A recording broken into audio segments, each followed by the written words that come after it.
Webcams, drivers, operating systems, and program compatibility. I recently had a couple of conference calls that wanted to use relatively obscure video options instead of basic Skype. The first involved installing software, and upon trying to run that software, it was discovered that it did not work on the still very common version of an operating system that I was running, and I do not intend to update it. Now, this is a failure on the part of the creator of that software. If Skype can work on my operating system, and it does, and that is what we ultimately use, so should this obscure software. Developers need to develop for maximum compatibility, especially with conferencing software that is intended to routinely incorporate new users on short notice. In another instance, the process was dependent upon using the proprietary software of the company, and the software was also not compatible with that operating system, so I used another computer that was within the operating system requirements.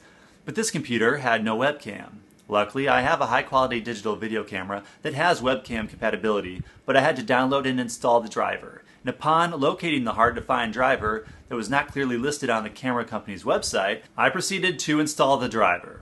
The interface was an extreme close-up with heavily skewed aspect ratio and limited interactivity. I completed the vague prompts for the installation, then went on to find that my camera was no longer listed as connected to the computer, and I couldn't get it to show.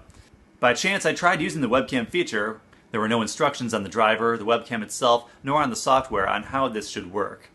I discovered that despite not being recognized by the computer, it actually sent the video signal to the software, so it worked from there on out. Drivers should be easier to find and install, if they're necessary at all. Software applications and services should strive for wide accessibility and compatibility. Connecting and using a webcam should not be difficult to figure out. This technology has been around for a long time. If you want people to adopt it, design it to be used. Implement true plug-and-play usability and wide compatibility. I'd like to hear if you have any similar examples of these tech fail phenomena.